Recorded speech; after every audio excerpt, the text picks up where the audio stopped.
Welcome to the WanderLearn podcast. I'm your host, Tapon. In this episode, I interview Glen Jordan. He is the CEO of Empowa. What do they do? Well, they combine several of the things that I'm quite interested in. Africa, as well as cryptocurrencies, all in one.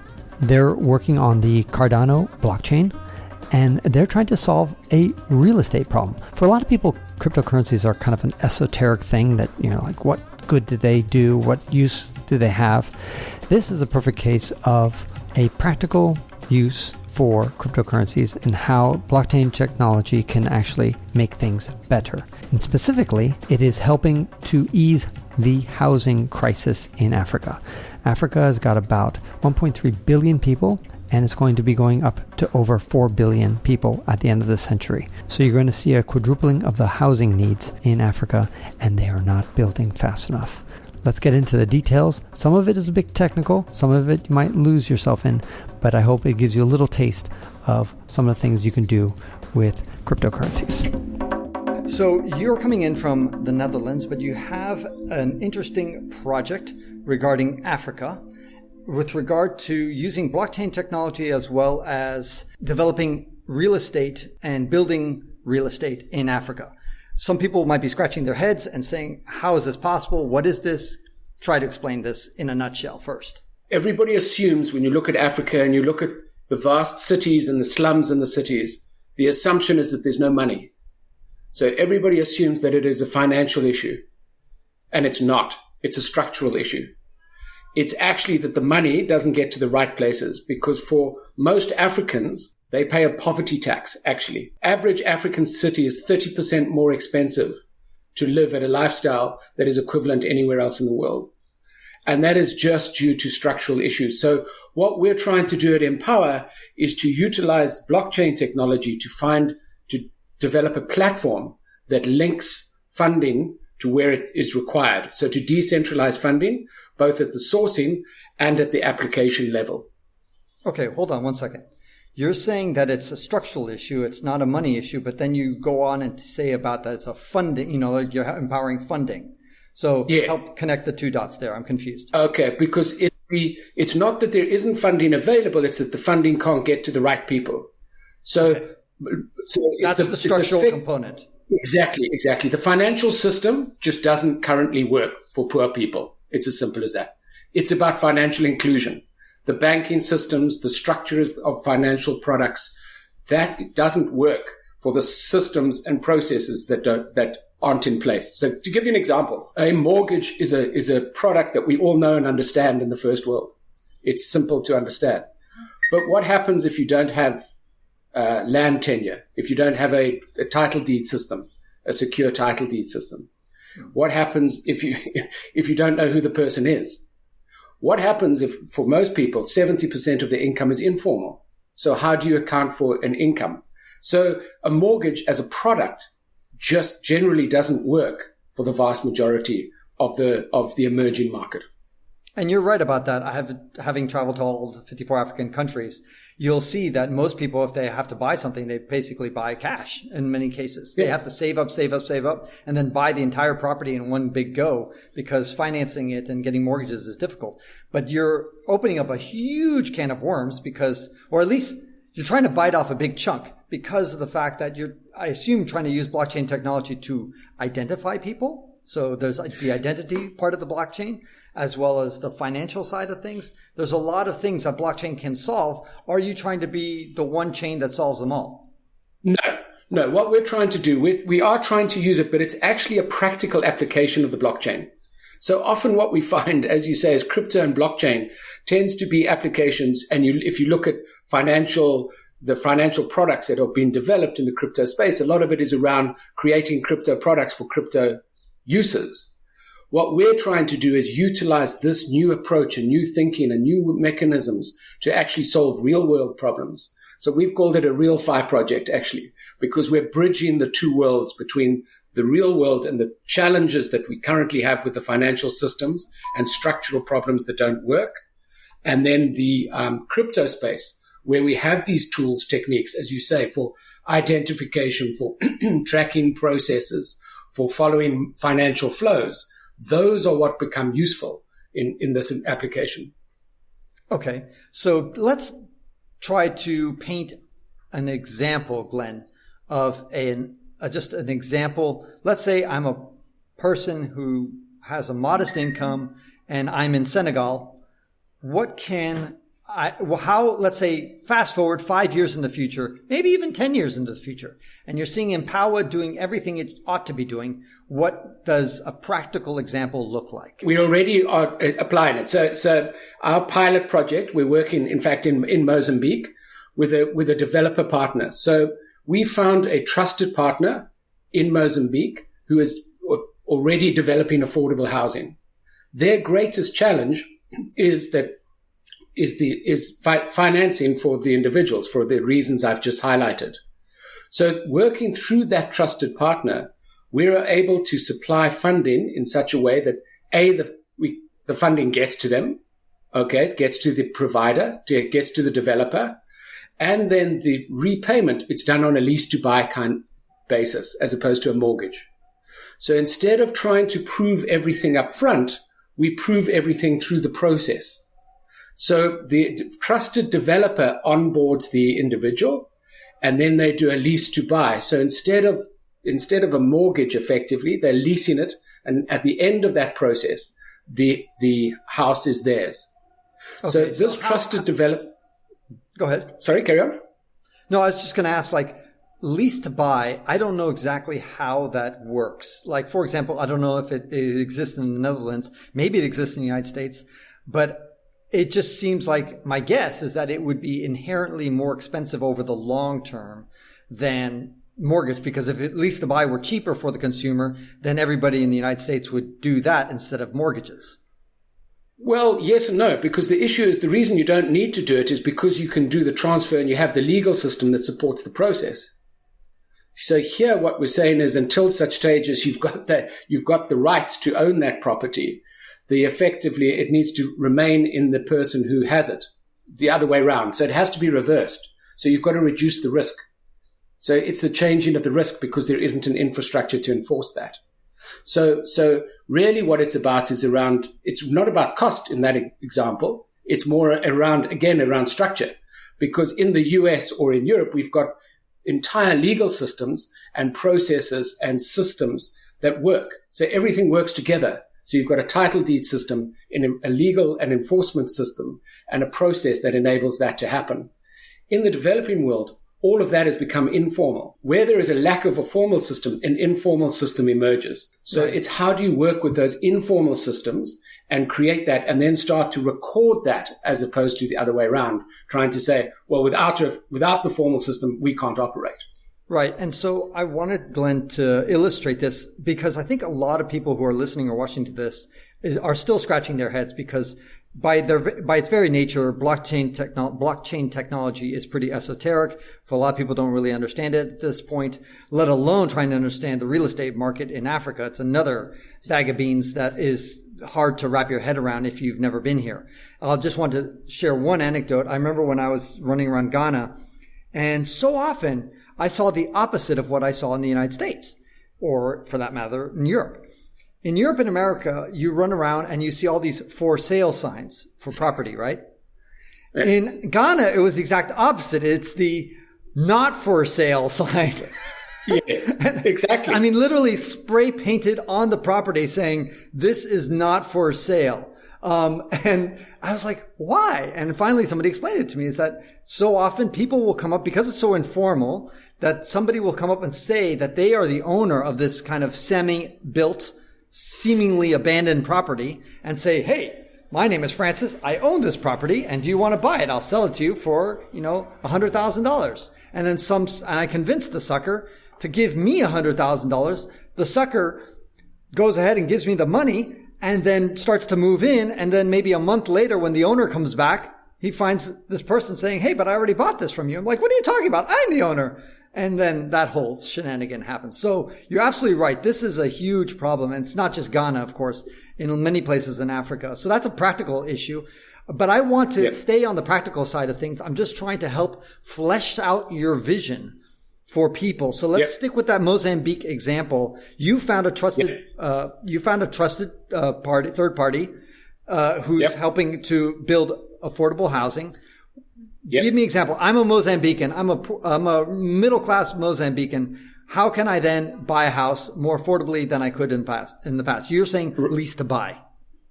Exactly. So what's happened with this particular example with this developer, Casa Real in Beira in Mozambique.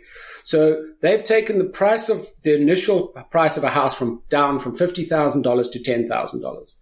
That, even as a capital sum, is a large amount for some people to pay.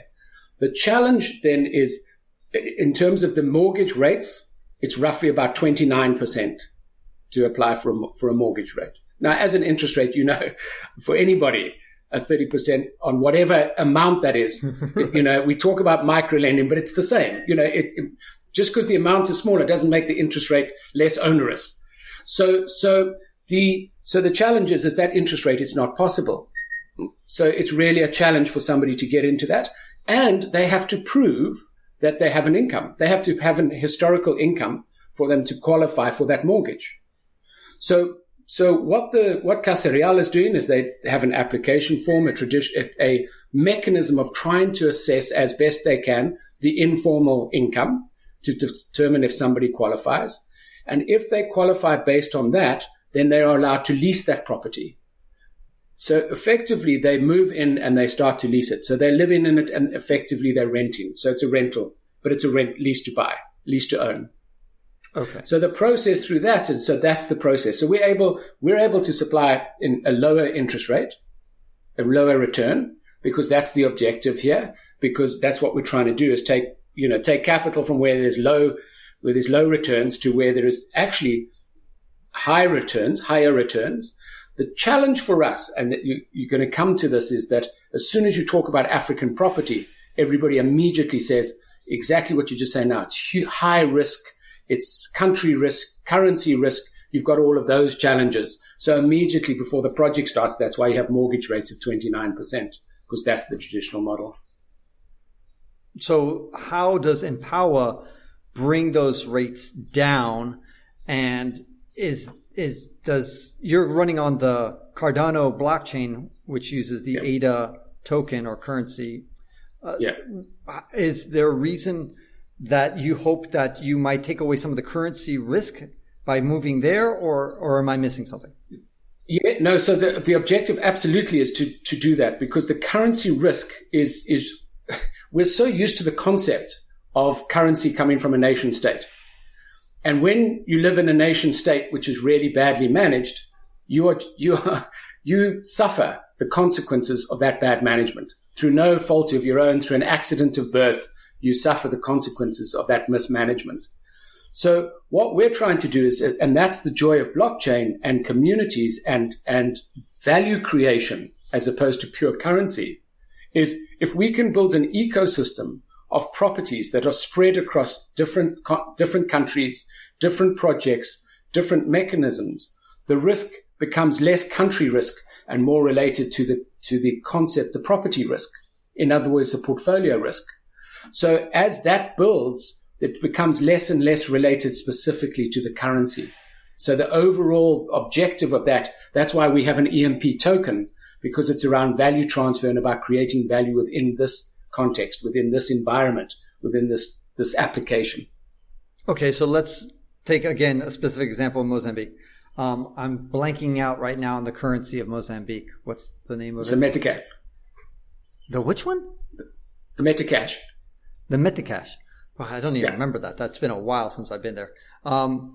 So tell me, if I've got their currency and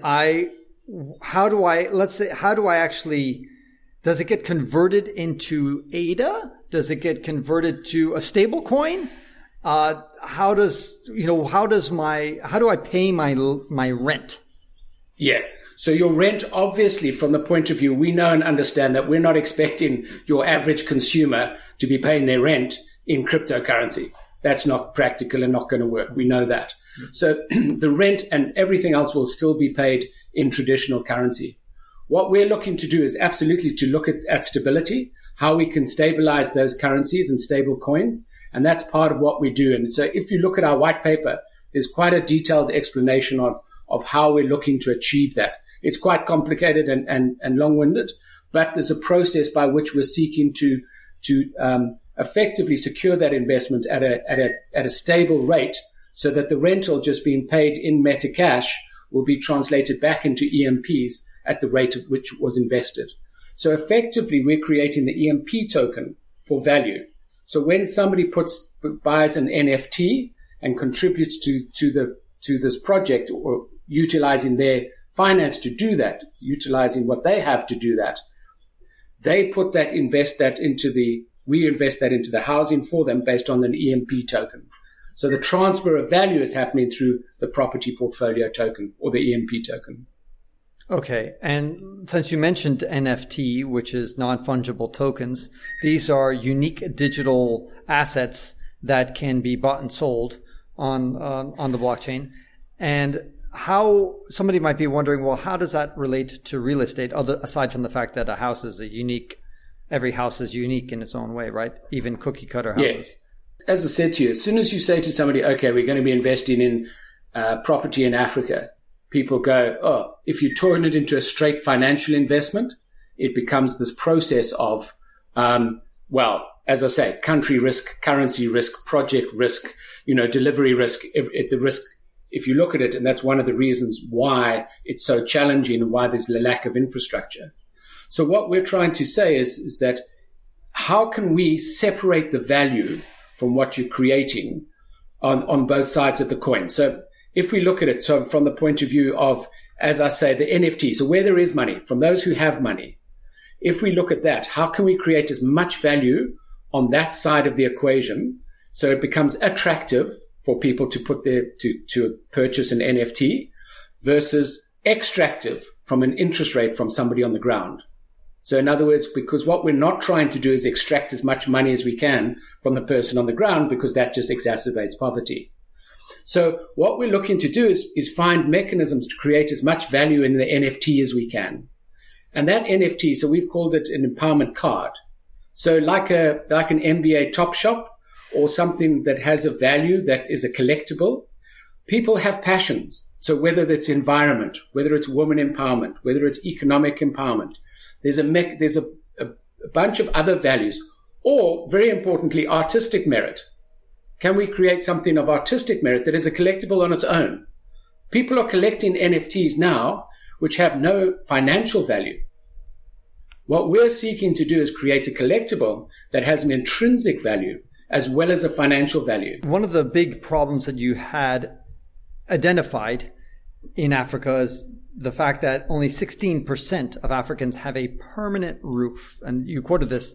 Now, somebody might hear that statistic and say, what do you mean? Only 16% have a roof over their head? And I know you say permanent roof. Explain what that means, a permanent roof versus a temporary roof, because almost every African I know has a roof over their head. Yeah, absolutely. No, absolutely. So everybody has a roof over their head, but for the vast majority, as you know, having traveled through Africa so extensively, a lot of that is informal. So yes. In other words, a lot of that is in a makeshift stand-to kind of shelter. Absolutely. Yeah. And that's what we're talking about here. So there are two major factors to the non-permanent. One is by the way, I'll say one thing. My mother-in-law, who lives in Cameroon, actually, she just died last year, but actually this year, sorry. And my mother-in-law, I built her a mud hut, effectively. And yeah, it cost like a couple $100. That's it. $200. Yeah. And it was her house. So in a sense, that's her quote unquote permanent house. And correct. She's the owner because I just gave her the money. She had somebody built it for her. But on the other hand, it's once the rains come in Chad where she was living, there goes her roof and there goes her house. I mean, it lasts only about 5 years. Well, exactly. And so that's one of the reasons why we also doing our pilot project in Mozambique, because exactly the same scenario. And Mozambique is now a climate affected country. So now what happens is Mozambique and Beira particularly gets hit by cyclones.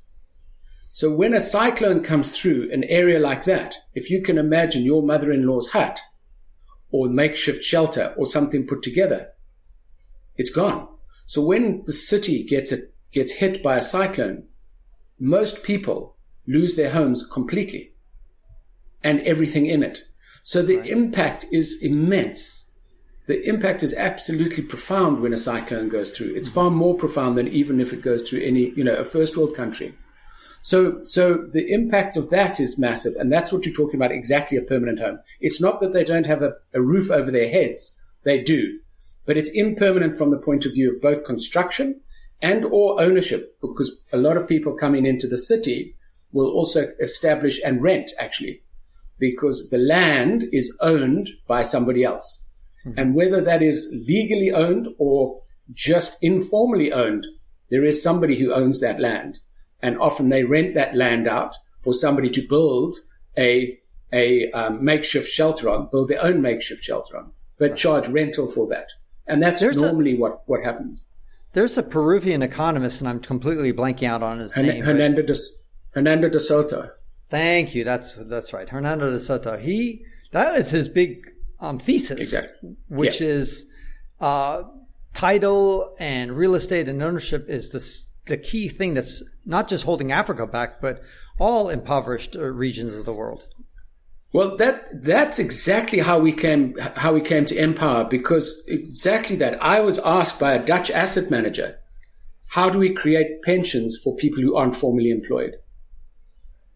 And it was that challenge. And it was a really interesting question, because how do we create pensions for people who aren't formally employed and therefore have, for us, for people who are in the formal employment system, pension deductions are normal thinking processes. But if you're living on the poverty line, it's impossible to plan for tomorrow if you're trying to survive today. So how do we create pensions for people? And that was exactly that. When I started looking into that and trying to work out how we could do that, exactly that, Hernando de Soto's work. The challenge with that is that it relies on those structures that we've just been talking about. It relies on a title deed. So you can say, right, well, we need a title deed system. But actually, we don't just need a title deed system, because we need a legal system that supports that title deed system. Right. And then you need the entire, the transfer mechanisms for that title deed system. So you need conveyancers and lawyers. And all of that costs money, which most people on the ground can't afford. So in South Africa, we have two parallel universes in South Africa, because you have a title deed system that works perfectly for rich people. But for poor people who can't afford the title deed system, they transfer the title informally. So despite the fact that there is a title deed system that works, for the vast majority of the population, the transfers have happened informally because the legal fees are too high, or somebody's died intestate and it's just been passed on because it's too difficult and complex to manage that. So that it all just gets handed on informally anyway. So again, you're back to the same problem. How do you now support somebody to create wealth on that land or property if effectively there's no title, so the banking system doesn't see them and they don't exist? And there we've been very lucky, because there's another emerging technology that's supporting us. And that's changing building technology. And building technology is changing. And that's part of what we're trying to do with Empowa, is also to push this concept, because it's around circular building. Circular building is becoming very much the focus globally because of the impact on the environment of traditional building. What is that? Concrete. Sorry? What is that? Explain. Circular building, yeah. So circular building is the ability to reuse components that you build with. So effectively, it's around modular and reusability. So it's around utilizing structures that don't just get, we don't just knock down, smash down and put into landfill. So it's really around creating environmentally friendly housing, which is actually less permanent, if you like, because it's not based on concrete and steel, etc. So the opportunity is existing with circular building for us to almost bypass that process of title deeds, because now we can say, if you have a circular building that's reusable, and modular, we can actually reuse those components. Effectively, it becomes an asset that's not tied to the ground. So that building can become more like a traditional income-generating asset it just can become movable. And so it's to try and blend that into the African and emerging market concept. And that becomes also a very exciting opportunity, because putting those two elements together, you have this pent-up demand for this massive property requirements. As we say in our white paper, there are 50 million homes that need to be built in Africa and that are in demand in Africa and yet are not being built. So this presents a very, very exciting opportunity to find ways to finance that and to build it in such a way that we can de-risk it. And I think 50 million is a vast, vast underestimation of the actual potential, because in the next, at the rest of the century, the population of Africa will quadruple. It's going to run 1.1 billion to about 4.4 billion. And so with a quadrupling population, they need 4 times more housing than they already have. And they don't even have enough housing today. So probably housing has to go up like 6-7 times, if you will, to be able to just accommodate and put a roof over the head of people, permanent or impermanent, some sort of roof. Exactly. And just, Francis, I often say that to the team. We often discuss that in the team. If we can support the building of 100,000 homes per year, it will take us 500 years to address the backlog. Right. That's right. That's before you start that population growth that we're talking about. Right. You need 1 billion homes. You don't need 50 million homes. You need 1 billion homes. I mean, literally because building a home, I mean, I could turn around the camera here. I could just show you. There's a house right there, being built. And I don't know how long that thing has been there. It's probably been there for a couple of years now. I mean, things get built so slowly in Africa, so slowly, and because especially personal homes. So so if you want 1 billion homes, you need to start building now. Yeah, exactly, exactly, and we need to find ways of doing that. And that's what's exciting around the new thinking and the new technologies. And that's what's really exciting about it, because the old systems and the old technologies just haven't worked. It's as simple as that. They just have not worked. They haven't worked in this environment. They haven't worked in a context. So what we try and take, and we take it in the world that does work. So in the first world, in the US, in Europe, we try and take those systems and apply them into the developing world. And, obviously we're focusing initially on Africa. They just don't work. It's simple. So how do we create mechanisms that do work? We have to take what's existing, what works on the ground, and support that. We have to take that. Just that example that you've just utilized. It's brilliant, as you say, and classic, because that house will stand there for years while people try and get more money to build it, because they have no access to capital. It's as simple as that. Yep. Simple as that. I see it all the time. Exactly. Time. Exactly. No, and there's another anecdote that you probably have heard many times also, is that Africans, since they sometimes don't have banks, they store their wealth in bricks. Yeah. And people are scratching their head. What do they mean? It's that many African homes are built by cinder blocks. And let's say each cinder block costs $100. Well, when you have, let's say $200, you save $200. Instead of putting it in a bank or anything like that, they'll buy 2 cinder blocks for $100 each. Let's just say, I'm simplifying the equation here. And then they start stacking it, so that over the years, you'll start seeing, if you keep revisiting the same man's home, you'll start seeing there's more and more cinder blocks kind of getting stacked up. And eventually he's got enough cinder blocks, he can actually start building the house. But that's how a lot of people save, literally brick by brick. Absolutely. And in the meantime, he is living in rented accommodation. Yes. Which he's paying. Okay. Right. Generally 30% or more expensive because of the lack of supply. Right. So just to give you another example, in South Africa, when we did the research, to live in a township, in a tin shack, in Imazamayetu in Hout Bay, it was between 4 and 7 times more expensive per square meter than it was to live in the center of Cape Town in a proper formal environment. Now, when we presented that to the McKinsey consultants and to the financial institutions, they said, your research is wrong. And it's not wrong. And we proved that it's not wrong, because why it is more expensive is because you're able to go smaller. So you go to smaller units. So the smaller units are literally the cost per square meter is that much higher. So people are paying high rentals. So they're paying rentals that are higher than that would be if they were living in their own accommodation. But they can't afford to get there because it's a capital requirement. How many of us could afford to save for a house? Now, it would take us 20 years to save for a house. That's why we get a mortgage. Right. It's simple. So it's just turning that around. How do we enable that to happen in a way that they can live in that house first and then pay it off rather than the other way around? But without the systems and infrastructure that exist in the first world, the systems don't know how to do that. The structures don't know how to do that.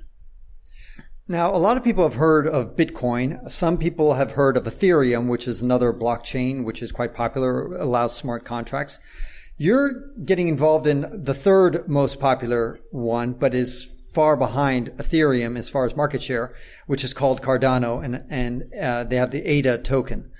Yeah. Now, why did you decide to go with Cardano, and what do you see as the pros and cons? Yeah. Major reasons that we chose Cardano. First being we really like I'm a noob to the blockchain space.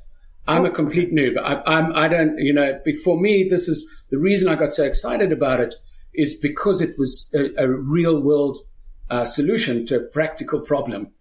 And so for me, it started looking into it because when I was first exposed to crypto, etc., I wasn't sold. I saw it as almost a mechanism that was trying to solve something that I didn't see the solution for it. I didn't see the real world usage case. But as I've got exposed to it and it's grown, I realized that it really does have, but particularly what attracted me to Cardano was the academic rigor. Cardano's taken a slower approach. They've taken a more academic approach. That's more, and that combined with the fact that they have really recognized that it is in the developing world where the systems are lacking. So not to try and go into the areas where you're going to be butting up against, vested interests and existing systems that work. Why change systems that work? When we're dealing with Africa, as we've just this whole conversation been explaining, the systems don't work. Here's the opportunity for new systems and opportunities. And Cardano and Charles Hoskinson and this team are particularly focused on that. And that was another reason for us that was really exciting because so often when we come up and we've tried to discuss these kinds of things, as I say, we put our hand up in a developmental, conference or whatever. It's like, great, Africa's great, but, there's so much risk and there's so much this and, it's always negative. So to have a whole community that goes, this is fantastic. This is a great opportunity. And it's based on self-interest, which for me is even more exciting and interesting. It's not based on doing good. It's based on doing good for everybody's benefit. And that's the only way that doing good becomes sustainable. But Glenn, one of the things that Cardano has done great inroads in is with the government of Ethiopia. They've done great progress. So why not choose that, or maybe you are choosing that as your test pilot place as opposed to Mozambique? Yeah, it was just actually because of experience and relationships. That's really what drove us to Mozambique. We had relationships with the trusted developer. So it was easier for us to test and we're going through that process with them as a test base. It's really just because it was closer to us and personal relationships. That was the reason why, more than a strategic, hanging on the coattails of Cardano. It was more from our point of view, we could be more effective in what we were doing by partnering with Casa Real in Mozambique. Okay. And once we proved it in Mozambique is one of the poorest countries in Africa. Yes. If it works in Mozambique, we know then it will work anywhere. Right. That is true. And my question is to get back to the NFT issue. I'm still not too clear about how NFTs and the roles they play. It's still kind of murky for me. Can you help me out? Okay, sure. If you think of an NBA Top Shop or a work of art, a digital piece of art, that becomes, people collect that. It has no real financial value, but it's collectible and therefore it has value. It has value to somebody for some reason. It has value to someone. And those can trade at prices and they become tradable and value. So for us, we were trying to say, how do we create that kind of value? What's important to you? That house you've just shown opposite you being built. The challenge for us is if we built 1 billion homes like that, we would destroy the planet. So how do we do this kind of build while supporting the environment? People are passionate about that. So people are prepared to put their money into helping people, to making a return, to making money, and also because they're passionate about the environment. Some people are passionate about women empowerment. So how do we create value? So instead of a collectible that is one particular player in NBA Top Shops or one particular team or a collection, how can we create value for people to collect items that actually, when they buy those cards, that money is utilized for housing in Africa? Then that money generates a return that is linked to those cards. So not only is it something of value that is artistic value, that is of value for me, what I'm passionate about, but it also has a financial value. So now we're starting to link things together that haven't been linked before. It's how do we create value around where people have money and wanting to collect things and are wanting to contribute about topics and things that are passionate to them. So we can directly link so if you think about now impact investing, well, put my money into a financial institution, it goes into a black hole and every quarter they report on something that they're doing with the money. Now we are able to link directly what the story is, where your money is going, the house that's being built. We can show that directly and link it so you know exactly what your money is doing. You know exactly how that is being done and what's important to you. That can become valuable to you. It could become valuable to somebody else. How do we create that kind of value and a whole market for that stimulates investment into housing?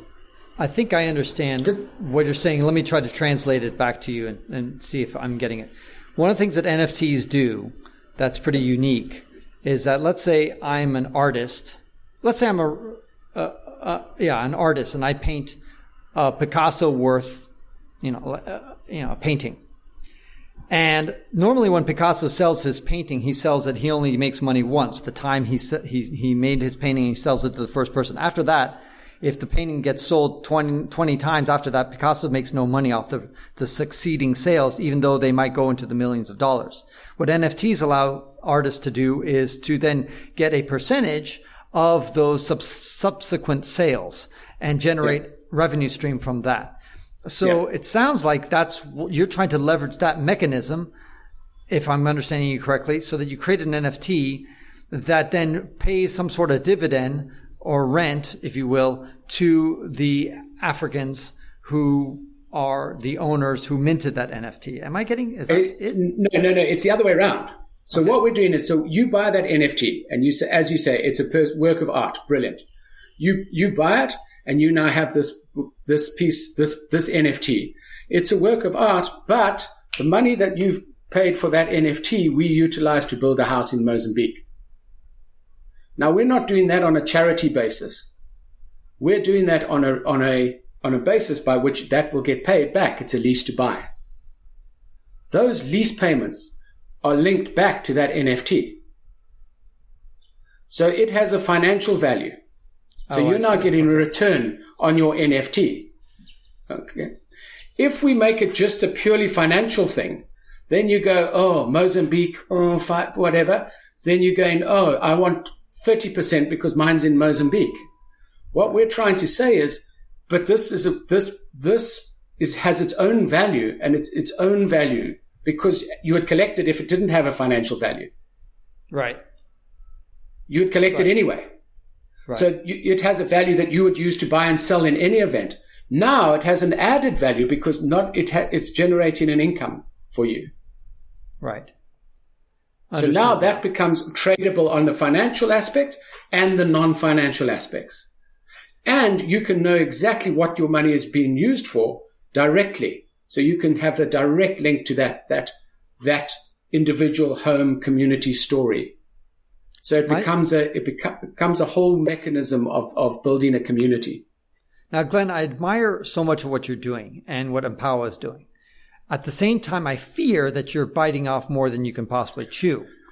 And so how do you balance that? Because, I mean, you're going after a monumental, I mean, people are listening to this. They don't even understand the scale of what you're trying to solve. It's just beyond, I can barely grasp it myself. And I imagine, I don't know, where's your funding coming from that allows you to do this at this point? Well, we're busy with an ISPO as we speak. So watch the space. We'll be launching our ISPO. Our first funding we got through Catalyst. So we got through the Cardano Catalyst, which is the seed funding aspect of Cardano. So we got funded by them and by the community. And the community is helping us to build the first houses in Mozambique to prove this concept. And we've just launched our first NFT. So it's a founding community NFT. So it's just to demonstrate that we can do this, that we can mint NFTs and we can create that mechanism. And obviously the next stage is to build the platform. As you say, I think the key part around this is we're not attempting to solve this problem. We're attempting merely to be a platform that links people together who solve this problem. And that's the joy again of this technology. We can never I don't know the building conditions in Dakar. I don't know the building regulations in Beira, in Mozambique. I can't, by any stretch of the imagination, try and solve those issues. But there are people on the ground who can.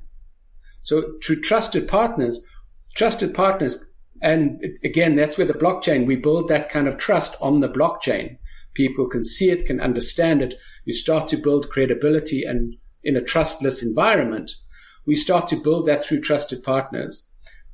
We will be able to build the platform that links people together. That's the objective. We're not attempting to solve this. We're just attempting to be the meat in the sandwich that links people together, that enables them to solve the problems at the edges, which is where it needs to be solved. So I think that's part of it. So right now we are really doing it. It sounds like a lot, but in reality, it's actually around enabling people who are already doing this kind of work, like a Casa Real in Mozambique. It's about supporting them in doing their work. They're doing it. How can we support them through the technology and funding in a better way? Oh, sorry. Go ahead. Sorry. No problem.